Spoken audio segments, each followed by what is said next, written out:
Muy buenas noches, amados amigos y hermanos presentes en este quinto encuentro o quinto congreso y primer taller latinoamericano y del Caribe, los 7 rayos de luz en los jóvenes del futuro.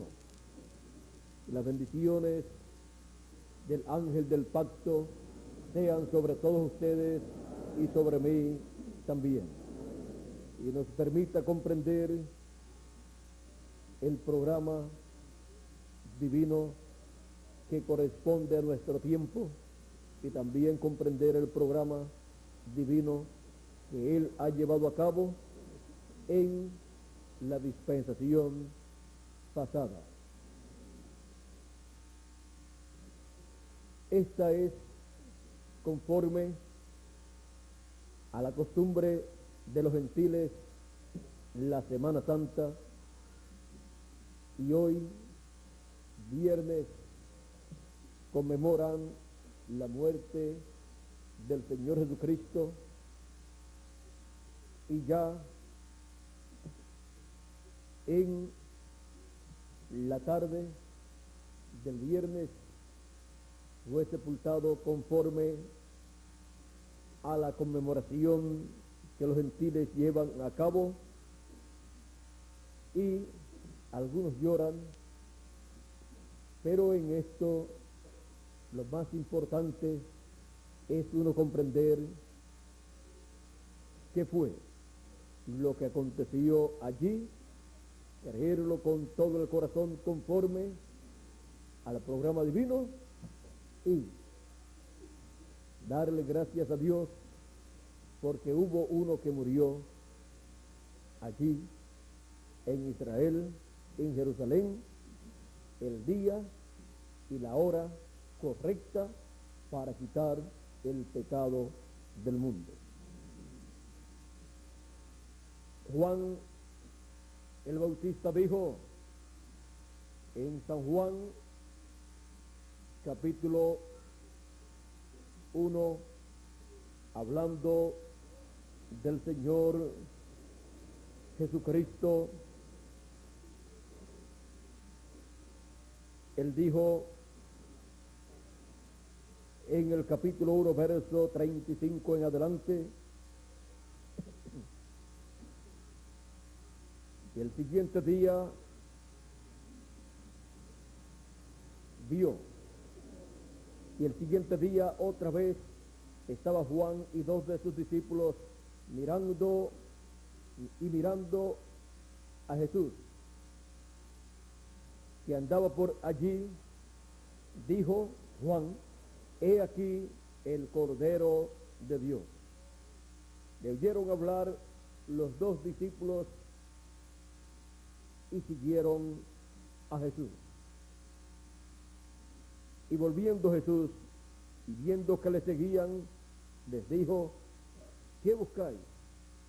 Y ellos le respondieron, ellos le dijeron: Rabí, que traducido es maestro, ¿dónde moras? Les dijo: venid y ved. Y fueron y vieron dónde moraba, y se quedaron con él aquel día, porque era como la hora 10. Andrés, hermano de Simón Pedro, era uno de los 2 que habían oído a Juan el Bautista y habían seguido a Jesús.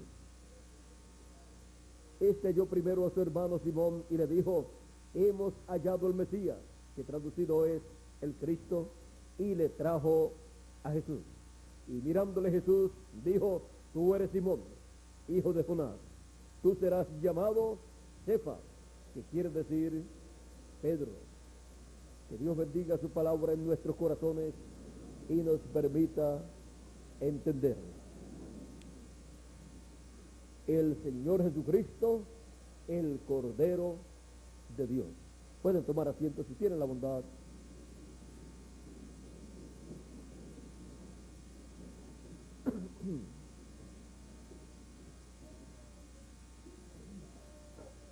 Para entender por qué Juan el Bautista le llamó a Jesús el Cordero de Dios que quita el pecado del mundo, tenemos que comprender que en el Antiguo Testamento Dios, desde el Génesis, requirió y estableció para el pueblo los sacrificios para el pecado de los seres humanos. Por ejemplo, tenemos el caso de Adán y Eva, cuando se escondieron al escuchar que Dios había llegado al paraíso, y allá con hojas de higuera se cubrieron. Pero Dios les dio a ellos vestiduras de pieles, y para darle pieles tenía que morir algún animalito. Murió un animalito para cubrir la desnudez de Adán y Eva.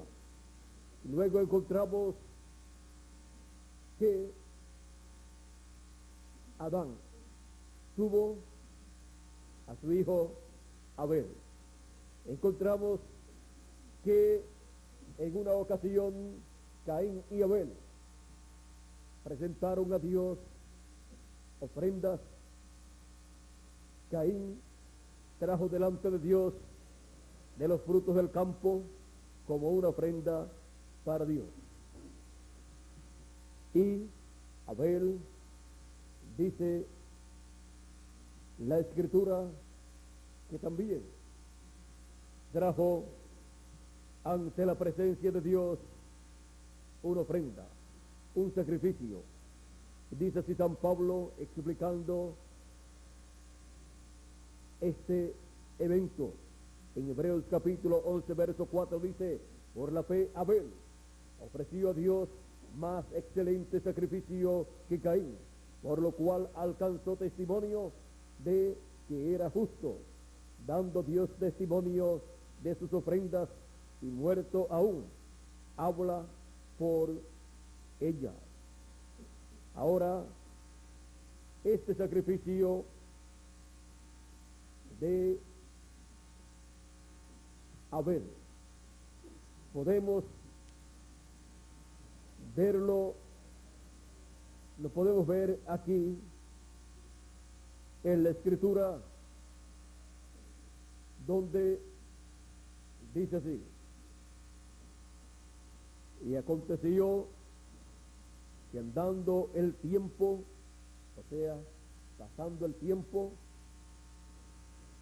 que Caín trajo del fruto de la tierra una ofrenda a Jehová, y Abel trajo también de los primogénitos de sus ovejas, de los primogénitos, porque todo primogénito pertenece a Dios. De los primogénitos de sus ovejas, de lo más gordo de ellas, lo mejor para Dios. Y miró Jehová con agrado a Abel y a su ofrenda, pero no miró con agrado a Caín y a la ofrenda suya. Y se ensañó Caín en gran manera, y desmayó y decayó su rostro, y decayó su semblante. Entonces Jehová dijo a Caín: ¿por qué te has ensañado, y por qué ha decaído tu semblante? Si bien hicieres, ¿no serás enaltecido? ¿Por qué iba a ponerse celoso? ¿Por qué iba a ponerse molesto? Si bien hicieres, ¿no serás enaltecido? De ustedes nos enseñan que haciendo bien, Dios enaltece a la persona. Pero si no hace bien las cosas como Dios ha establecido, como Dios requiere para el tiempo en que la persona vive, pues no puede esperar que Dios lo enaltezca. No puede esperar que Dios lo engrandezca. ¿Por qué? Porque Él enaltece al que hace bien. Sigue diciendo Y si no hicieres bien, el pecado está a la puerta. Recuerden que dice la Escritura que todo lo que no es de fe es pecado. Así es que se requiere la fe, la revelación, para que la persona haga las cosas para Dios de acuerdo a la voluntad de Dios, correspondiente para el tiempo en que la persona está viviendo. Ahora podemos ver que desde el Génesis fue establecido por Dios el sacrificio de un corderito, de un animalito, y así por el estilo, por el pecado del ser humano. Y Abel tuvo esa revelación de parte de Dios. Y encontramos que todo esto era tipo y figura del Cordero de Dios que vendría para quitar el pecado del mundo. Así es que Abel, en el sacrificio que él trajo, estaba representando el sacrificio del Señor Jesucristo. Y con lo que trajo Caín, no estaba representando nada, porque no fueron ni manzanas, ni otra fruta, ni frutos del campo, lo que ocasionó el pecado.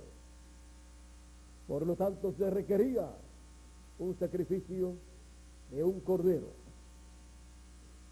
Y este sacrificio que el pueblo hebreo después llevaba a cabo, encontramos que era tipo y figura del Señor Jesucristo.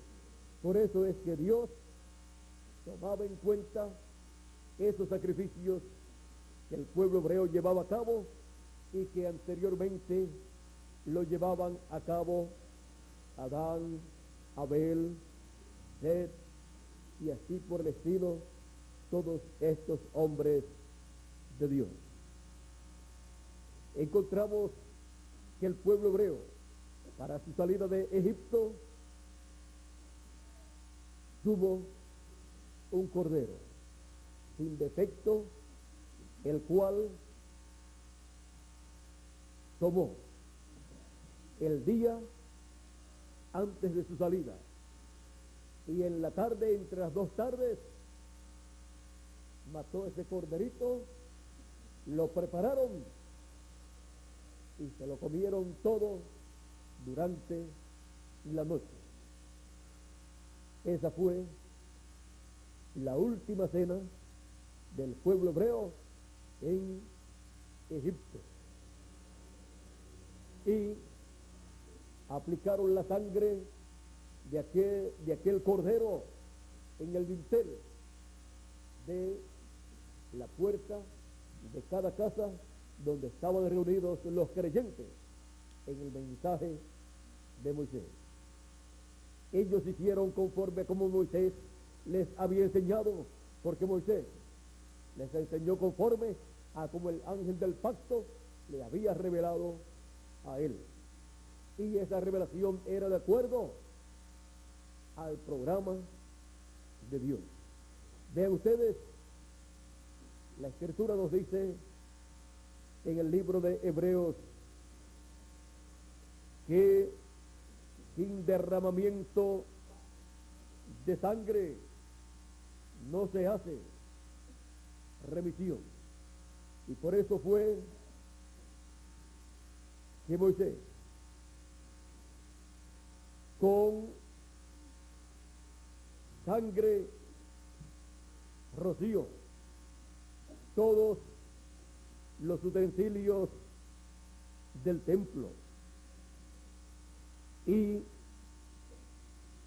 ese templo y sus utensilios y todo lo que había en ese templo es tipo y figura del templo que está en el cielo y es tipo y figura del templo espiritual del Señor Jesucristo. El templo espiritual del Señor Jesucristo, con el sacrificio del Señor Jesucristo, ha sido rociado con la sangre del Cordero de Dios. Por eso es que se requería la muerte del Señor Jesucristo. Y por esa causa el Señor Jesucristo vino a la tierra en carne humana. Se hizo hombre, vivió entre los seres humanos para poder morir su cuerpo físico en la cruz del Calvario. Ese fue el propósito de su venida, a realizar la obra de redención por su cuerpo y sangre en la cruz del Calvario, y así redimir a los hijos de Dios, quitar el pecado de todo hijo de Dios. Por eso, a través del tiempo, se ha predicado el mensaje del Evangelio de la Gracia, para que así todos los hijos de Dios, al escuchar ese mensaje, crean, reciban esa revelación y crean esa verdad divina y sepan que por todos nosotros y por nuestros pecados murió el Cordero de Dios. Y cuando usted lo cree con toda su alma, usted tiene el que lo representa a usted, el cual pagó el precio de la salvación. Por lo tanto, no tenemos que pagar un precio por la salvación, porque ya Él la pagó. Él pagó el precio, Él murió por nosotros para que nosotros podamos vivir eternamente. Cuando Él murió en la cruz del Calvario, era el tiempo en que la raza humana tenía que morir. Por eso Él dijo: si el grano de trigo no cae en tierra y muere, él solo queda. Pero si cae en tierra y muere, mucho fruto lleva. O sea, muchos hijos de Dios, a imagen y semejanza del Señor Jesucristo. Muchos granos de trigo, muchos hijos de Dios, como el Señor Jesucristo. Y así, el ser nuestro hermano mayor. Dice: anunciaré tu nombre en medio de mis hermanos. ¿Saben ustedes lo que es ser hermano del Señor Jesucristo? ¿Saben lo que es que cada uno de ustedes y yo también podemos decir: yo tengo un hermano mayor, se llama el Señor Jesucristo? Mi hermano mayor es el Señor Jesucristo. Y saben ustedes una cosa, que el hermano mayor siempre está pendiente a sus hermanos. Es el que defiende a sus hermanos. Y tenemos uno que nos defiende, nuestro hermano mayor, el Señor Jesucristo, que vino y pagó el precio de nuestra salvación, porque de tal manera amó Dios al mundo, a sus hijos, y ha dado a su Hijo unigénito, para que todo aquel que en Él cree no se pierda, mas tenga vida eterna. Ven ustedes lo sencillo que es todo, mas todo aquel que en Él crea. Hay que creer. Hay que creer en el Señor Jesucristo y su obra en la cruz del Calvario. Y no se pierde la persona que cree con toda su alma, con todo su corazón, mas tiene vida eterna. Él fue el que hizo la obra. Y ahora nosotros creemos en su obra redentora. Por eso es que el Señor Jesucristo, aunque sabía que iba a morir en la cruz del Calvario, que iba a ser tomado preso, e iba a ser condenado, e iba a ser crucificado, cuando Pedro trató de impedir que fuera a Jerusalén, pues él dijo: el Hijo del Hombre sube a Jerusalén y será tomado preso y será juzgado y entregado y así, y será matado. Pedro dijo: tal cosa no te acontezca. Jesús dijo: apártate de mí, Satanás, que no entiende las cosas que son de Dios, más bien las de los hombres. Ahora, Jesús también decía: ¿y cómo se cumplirán las escrituras, las cosas que están escritas acerca de mí? Porque lo que está escrito acerca de mí, cumplimiento tiene. Y aunque él sufrió, fue rechazado, fue menospreciado, fue juzgado injustamente y condenado injustamente y crucificado, él puso su vida por amor a nosotros. Él podía evitar morir. Él dijo: nadie me quita la vida, yo la pongo por mí mismo para volverla a tomar. Y él dijo: si el grano de trigo no cae en tierra y muere, él solo queda viviendo eternamente ese grano de trigo. Pero él sabía que si él moría, entonces mucho fruto llevaría ese grano de trigo. Mucho fruto llevaría el Señor Jesucristo con su muerte, porque así le daría la oportunidad a todos los hijos de Dios a vivir eternamente y ser a imagen y semejanza del Señor Jesucristo. Él murió por nosotros, pagó el precio de nuestra redención, y nosotros, al creer en el Señor Jesucristo, recibimos esa bendición en nuestra alma. Él dijo: en el que en mí cree, aunque esté muerto, vivirá. Él ha hecho grandes promesas para los que creen en Él y creen en su obra redentora en la cruz del Calvario. La Escritura nos dice, San Pablo nos dice: con el corazón se cree para justicia. Esa es la forma en que somos justificados, y Dios nos ve como justos, justificados pues por la fe en el Señor Jesucristo. Y con la boca se confiesa para salvación.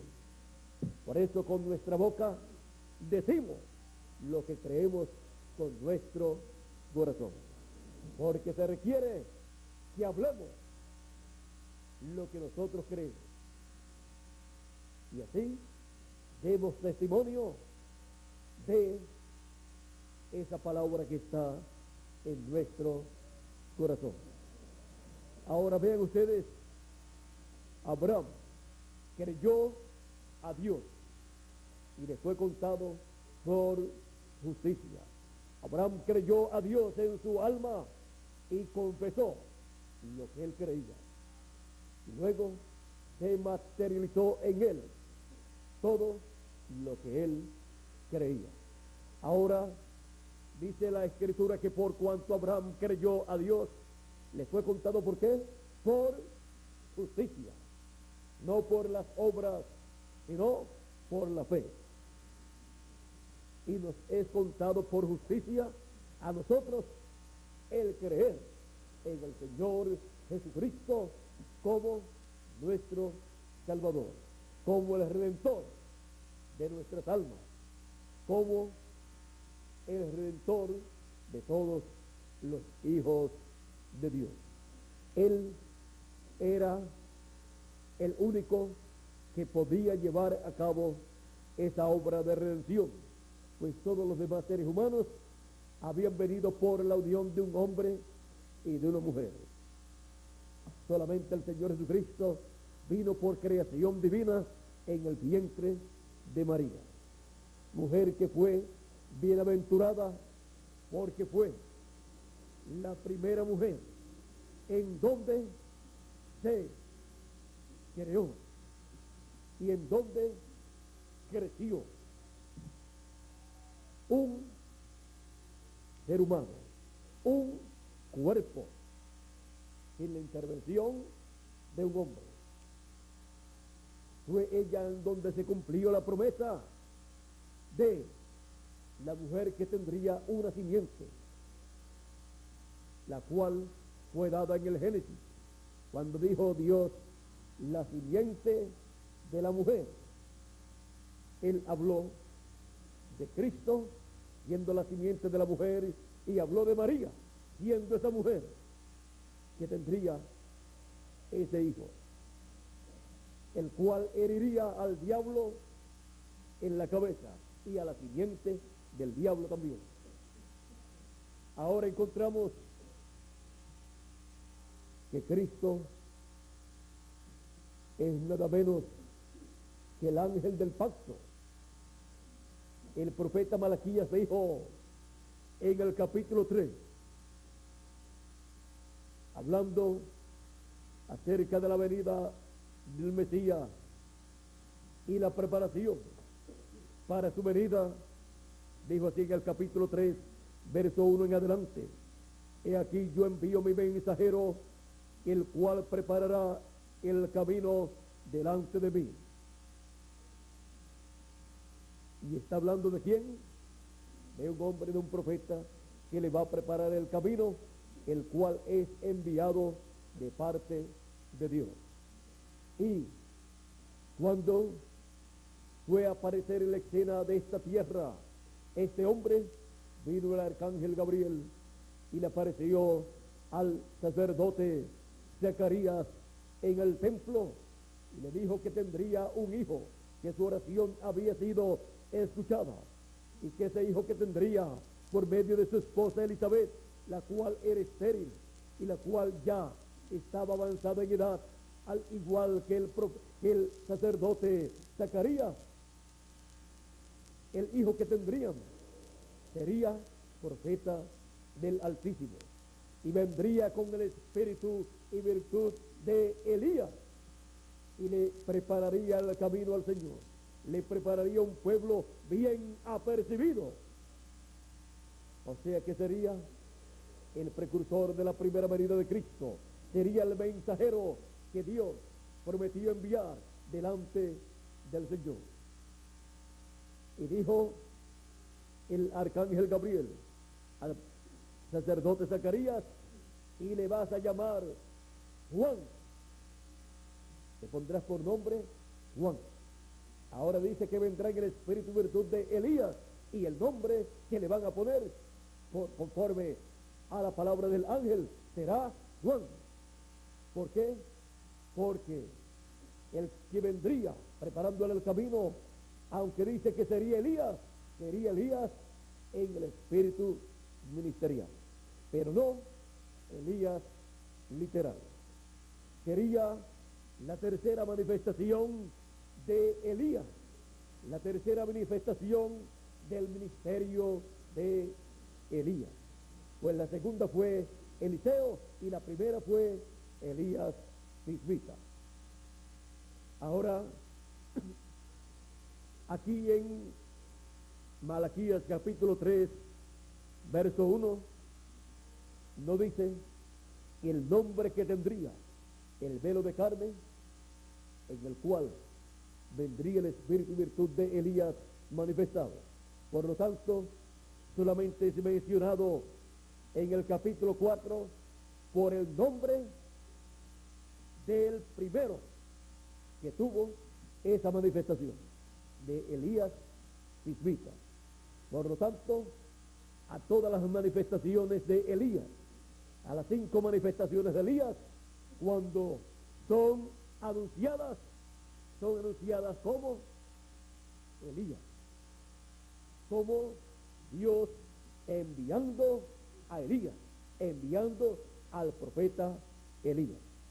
Pero son personas diferentes, pero con el ministerio y virtud de Elías.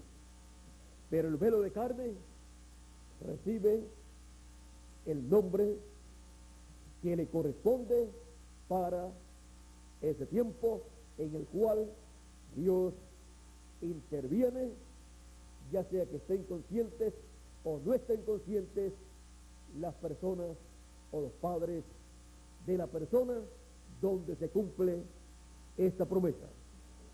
Ahora, el padre de Juan, siendo sacerdote, con la información que le dio el arcángel Gabriel, estaba consciente de lo que Dios estaría cumpliendo.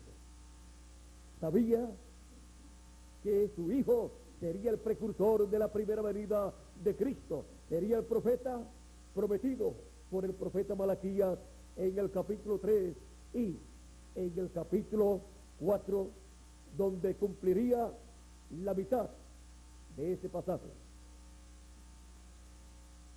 Juan el Bautista fue el nombre que el ángel le dijo a Gabriel, que el ángel Gabriel le dijo a Zacarías que le pusiera a su hijo. Ahora, el pueblo hebreo, el sumo sacerdote y los doctores de la ley están esperando a un hombre que venga con el nombre de Elías. Están esperando literalmente al profeta Elías, y llega un hombre nacido en medio del pueblo hebreo que se llama Juan, y le dicen Bautista porque bautizaba. No podían ver que ese era el Elías que Dios había prometido en Malaquías capítulo 3 y también en Malaquías capítulo 4, donde cumplió la primera parte de ese pasaje. Cuando llevó a cabo su ministerio, encontramos que aún los discípulos de Jesús de Nazaret no sabían que Juan el Bautista era Elías, el precursor de la primera venida de Cristo que estaba prometido en Malaquías capítulo 3 y Malaquías capítulo 4. Pero Juan sí lo sabía. Y cuando le preguntaron a él, aquellos que fueron enviados por los principales de la sinagoga, por los principales religiosos, le preguntan, ¿quién tú eres? ¿Eres tú Elías? No, dice Juan. Juan podía decir, no, yo soy Juan. O podía decir, no, yo no soy Elías en su cuarta manifestación. Pero él no les explicó mucho. No soy. ¿Eres tú el profeta? No, y era profeta. Pero ellos le estaban preguntando, ¿eres tú el profeta del cual Moisés dijo, profeta de entre vuestros hermanos? Os levantará el Señor vuestro Dios. A él, oí, ¿eres tú ese profeta? No. ¿Eres tú el Cristo? No. ¿Y por qué bautizas? Yo bautizo con agua, bautismo de arrepentimiento, pero después de mí viene uno del cual yo no soy digno de desatar la correa de su calzado. Él os bautizará con Espíritu Santo y fuego. Ahora le preguntan, ¿y tú quién eres? Yo soy la voz de uno que clama en el desierto, como dijo el profeta Isaías, aparejad el camino del Señor. Juan el Bautista sabía quién él era. Él sabía dónde le estaba en la Escritura. él se encontró en la Escritura. Él encontró su ministerio en la Escritura y supo que su venida, su presencia en la tierra estaba prometida por los profetas de Dios para prepararle el camino al Mesías, al que quitaría el pecado del mundo. Ahora, en ningún momento Juan dice, yo soy Elías.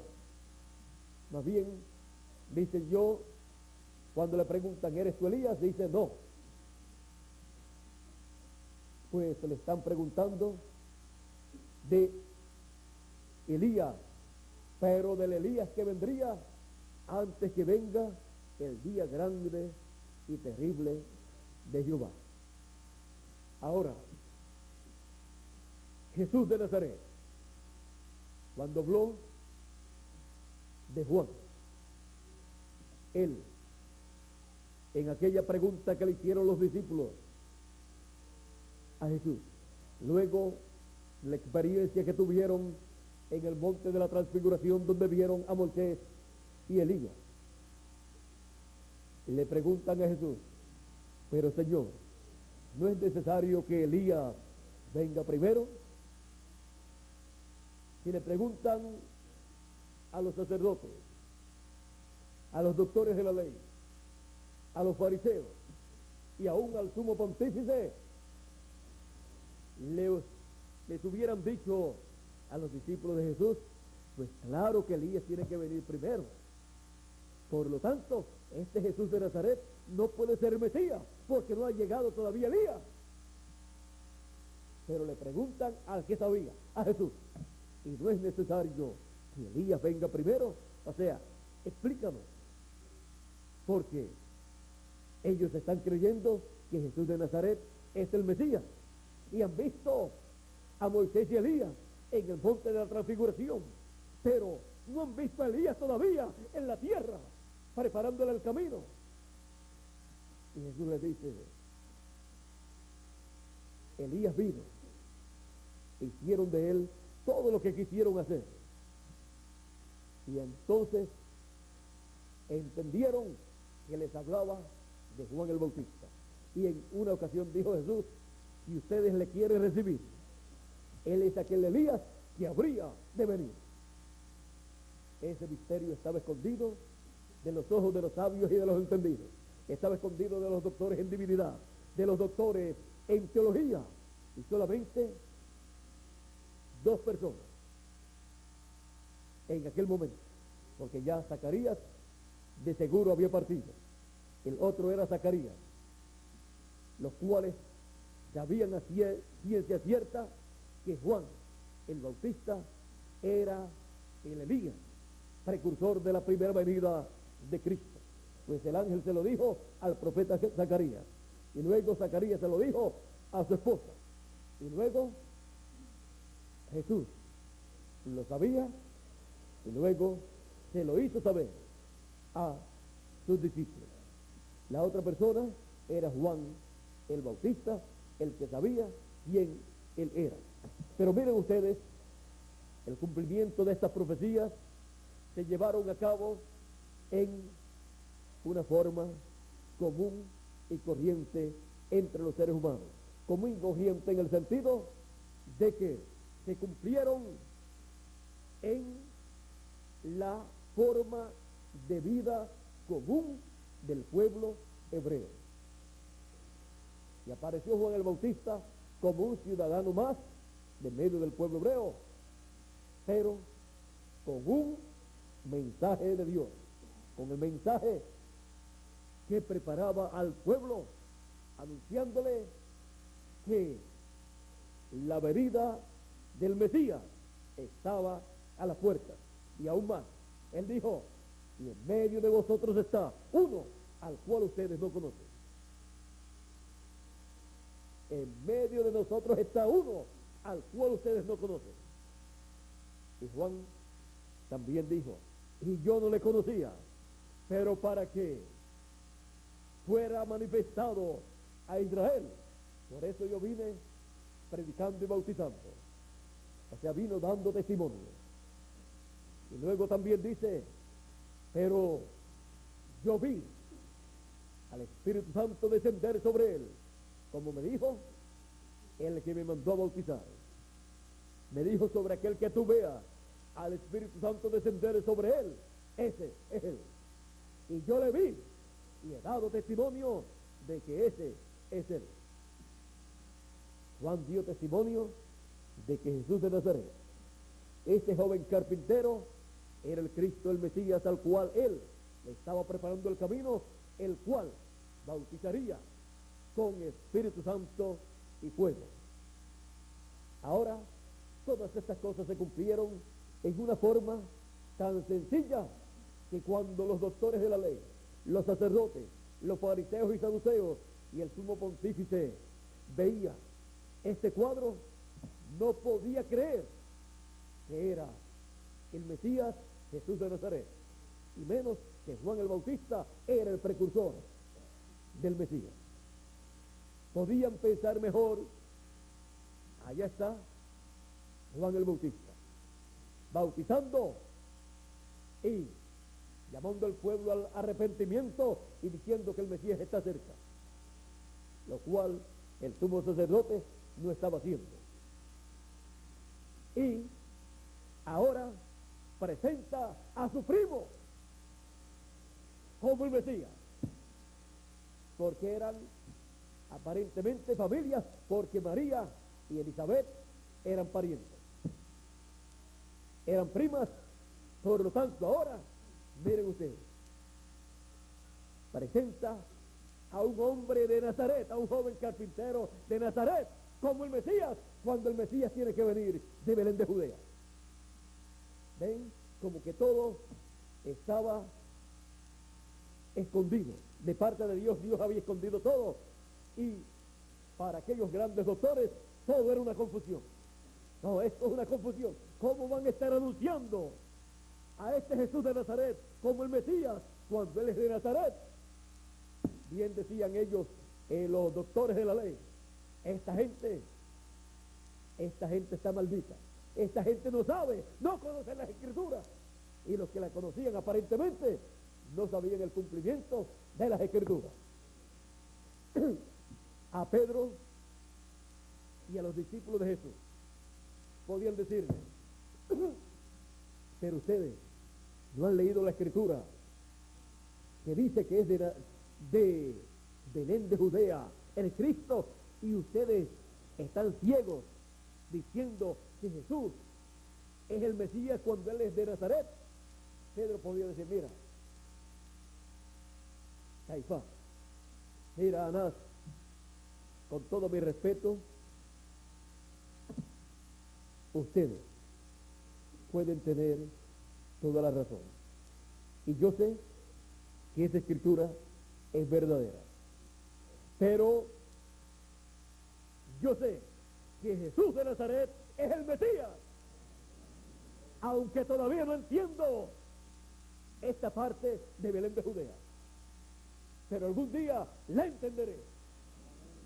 Y ya cuando se escribe la historia de Jesús en los evangelios, se da a conocer que su nacimiento fue en Belén de Judea, pero que pasó a Egipto, y de Egipto pasó a Nazaret, donde fue criado. Ahora, lo más importante no era ponerse a discutir. No, que no puede ser. Ellos estaban mirando las Escrituras que se estaban cumpliendo en Jesús, las cuales Jesús estaba cumpliendo. Jesús estaba cumpliendo todo lo que la Escritura decía, que el Mesías haría. Y Pedro y los demás discípulos no se iban a detener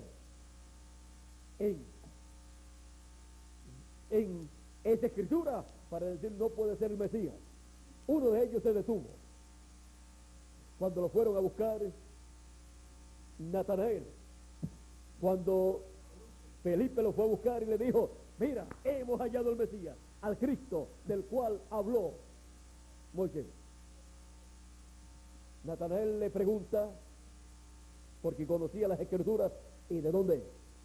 Porque todos estaban esperando que viniera el Mesías, pero que viniera de Belén de Judea, que viniera con su grupo de creyentes y como rey, porque de Judá es la promesa para la primera venida del Mesías, pero era para su nacimiento y tenía que venir por una familia de Belén de Judea, o sea, de la tribu de Judá. Ahora, Natanael, como había escuchado en las enseñanzas en la sinagoga y en las ocasiones que había ido al templo de Jerusalén, había escuchado que el Mesías tenía que venir de Belén de Judea, como dice la Escritura. Pero en la interpretación que tenían teológicamente, no habían visto que era su nacimiento, pero que luego podía vivir en otro lugar, criarse en otro lugar y aparecer como de otro lugar. Esta fue la forma en que Dios escondió el secreto de la primera venida de Cristo, para cumplir también así lo que dice que sería nazareno. ¿Cómo podía cumplirse que sería de Belén de Judea y luego que sería nazareno? Pues nacer en un sitio y luego criarse en otro sitio. Así se cumplió, así era la forma en que tenía que ser. Ahora Natanael dice, ¿de dónde es? Felipe le dice, de Nazaret. Dice, de Nazaret puede salir algo de bueno, o sea, puede salir algún profeta y más, el Mesías.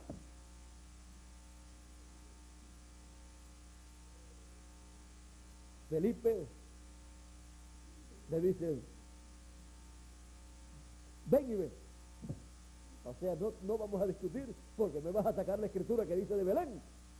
Y entonces te tengo que sacar por acá la que dice que es nazareno y tú te vas a quedar esperando uno de Belén y yo uno de Nazaret. Vamos, ven y ven. Cuando llegó, Jesús dice, he aquí un verdadero israelita en el cual no hay engaño. Natanael le dice, ¿y de dónde tú me conoces? O sea, no se conocían. ¿De dónde me conoces? Jesús le dice, cuando estaba debajo de la higuera, te vi. Y así allí estaba orando, porque creía en la venida del Mesías y estaba esperando la venida del Mesías. Y cuando le dice así, le dije, tú eres el Cristo, tú eres el Rey de Israel. Se le olvidó hacerle la pregunta, ¿de dónde tú eres? Se le olvidó preguntarle, ¿eres tú de Belén? Porque Felipe me dijo que tú eras de Nazaret.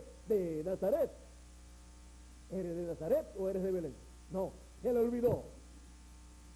Porque cuando se ve que en esa persona se está cumpliendo lo que Dios ha prometido para ese tiempo, Felipe y Natanael y Pedro no se pusieron a buscar por acá y por allá para ver de dónde era, sino lo recibieron con todo su corazón y después, a medida que pasó el tiempo, conocieron la historia de dónde había nacido y a dónde había sido llevado cuando estaban matando a los niños y luego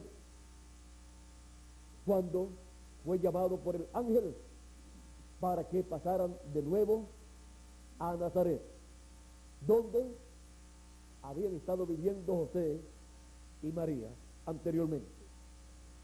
Ahora miren, Dios prende al sabio en su propia astucia. Con la propia astucia del sabio, el sabio viene y cuando ve algo, ahí se queda. Y Dios viene y da la vuelta por acá, por acá, por acá, y le aparece por aquí, y él lo está esperando por aquí, y Dios le aparece por acá, y dice, no puede ser lo que yo estoy esperando, yo le estoy esperando por aquí, pero es que ya Dios estuvo por ahí, y esa persona no se dio cuenta. ¿Y dónde estaban cuando nació en Belén de Judea? Se les puede decir irresponsables. No estuvieron en Belén de Judea aún escuchando el anuncio de aquellos magos que dijeron, ¿dónde está el rey de los judíos que ha nacido? Porque su estrella hemos visto en el oriente. Y el rey Herodes llamó a los sacerdotes, a los doctores de la ley, a los fariseos y a todos ellos, y les preguntó, ¿dónde debe nacer el Cristo? Le dijeron, en Belén de Judea. ¿Y por qué no se fueron también con aquellos magos para Belén de Judea para ver si era cierto o no? El sumo pontífice debió de encabezar la caravana hacia Belén de Judea para recibir al Mesías en su nacimiento, pero no lo hizo. ¿Ven lo que sucedió? Hay personas que esperan que Dios cumpla una promesa, Dios la cumple delante de ellos y no la creen, y no están en el sitio que deben de estar para ver el cumplimiento de esa promesa y recibir su beneficio. Y después que pasa el tiempo y Dios está cumpliendo otra parte de su programa, entonces se ponen a reclamar, no, es que Dios tiene que cumplir eso, ya lo cumplió y no lo viste. Bien les dijo el Señor Jesucristo, ciegos, guías de ciegos, no pudieron ver el evento más grande prometido para el pueblo hebreo para aquellos días. ¿De qué les valió ser tan importantes? De nada. No es asunto de grandeza humana, sino es asunto del programa divino que corresponde para cada tiempo, el cual Dios lo lleva a cabo siempre en forma sencilla, para que así las personas sencillas, sin necesidad de tener un doctorado en teología, puedan ver su programa y recibirlo. Y a medida que van recibiendo su palabra, van entendiendo todo el programa y cómo se va llevando a cabo ese programa. Ahora la muerte del Señor Jesucristo en la cruz del Calvario estaba profetizada. El profeta Isaías habló de ella en el capítulo 53 y dijo ahí cuál era la causa por la cual tenía que morir el Mesías. Él tenía que llevar nuestros pecados y por su llaga teníamos nosotros que ser sanados del pecado y de toda cosa. Ahora el profeta Isaías vio todas estas cosas y fueron escritas para que así fueran cumplidas.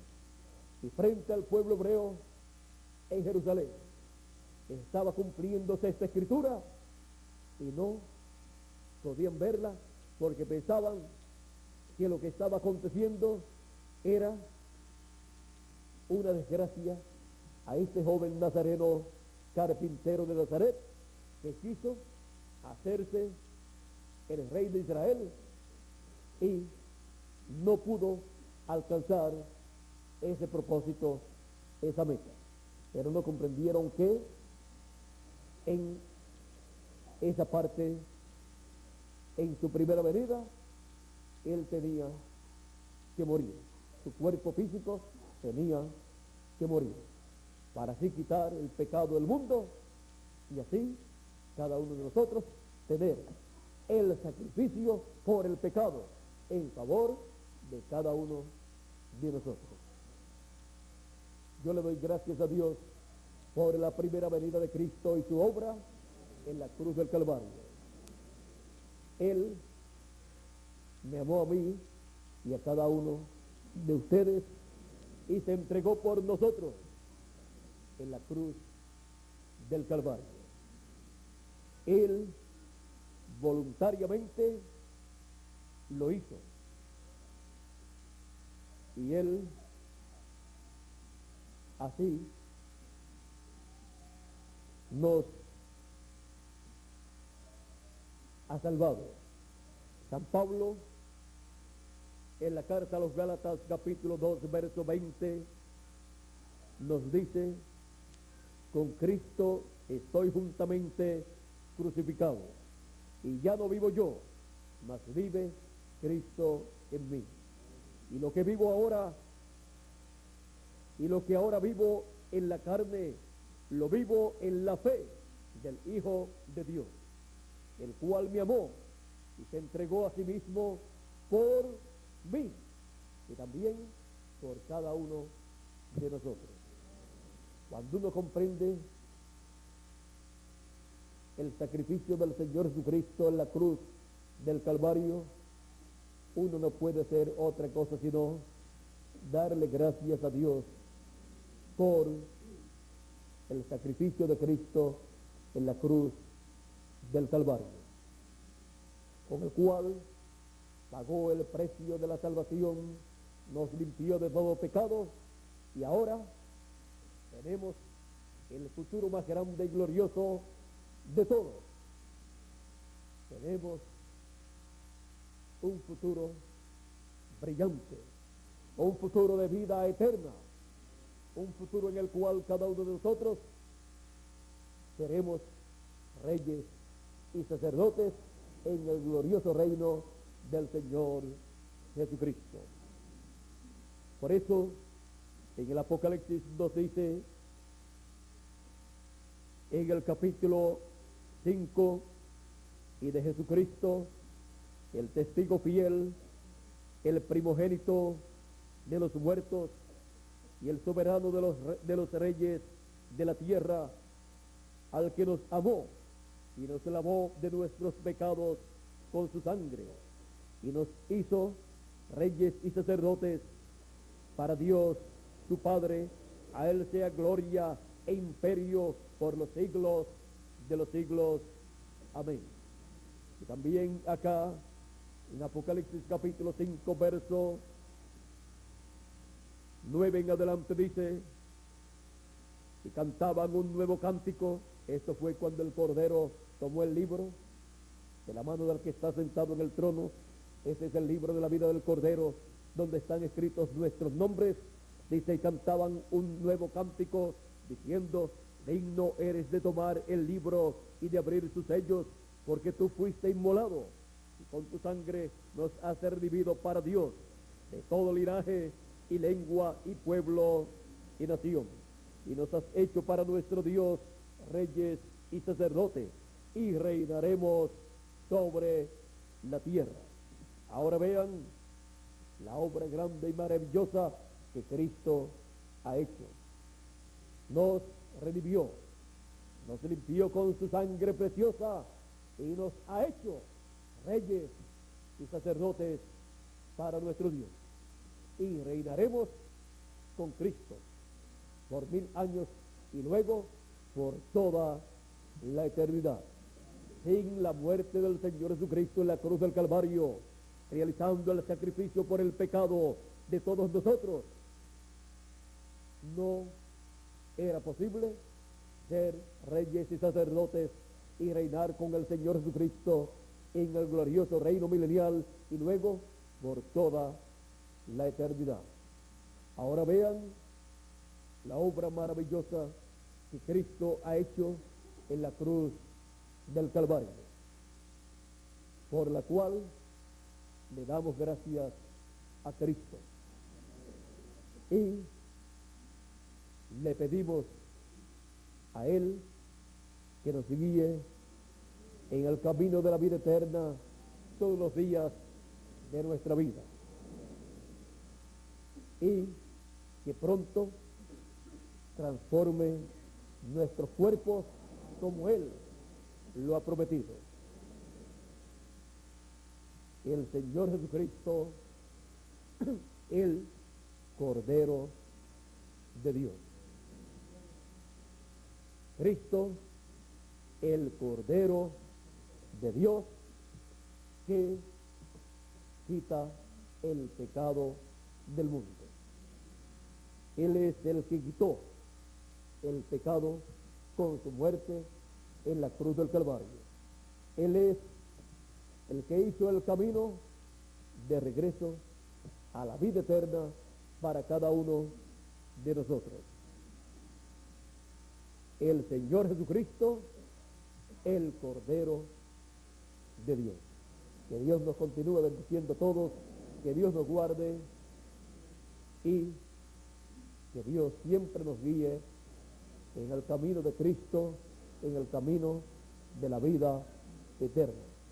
Mañana estaremos viendo lo que sucedió después que Cristo murió y ese tiempo que estuvo ausente hasta que llegó el día de su resurrección. Será hasta mañana, Dios mediante, en que estaré nuevamente con ustedes en la mañana, como todos los días, y luego también en la noche, para continuar hablando del ser más importante que ha pisado esta tierra, nuestro Señor Jesucristo, el Cordero de Dios, el Cordero que quitó el pecado del mundo. Con nosotros nuevamente Miguel Bermúdez Marín para concluir nuestra parte en esta noche, dando gracias a Dios todos nosotros por el Cordero de Dios que quitó el pecado del mundo. Vamos a dejar por aquí a Miguel. Que Dios les bendiga, que el ángel del pacto les bendiga con las bendiciones de la primogenitura, materializando esas bendiciones en nuestras vidas. Muchas gracias y buenas noches. Gracias.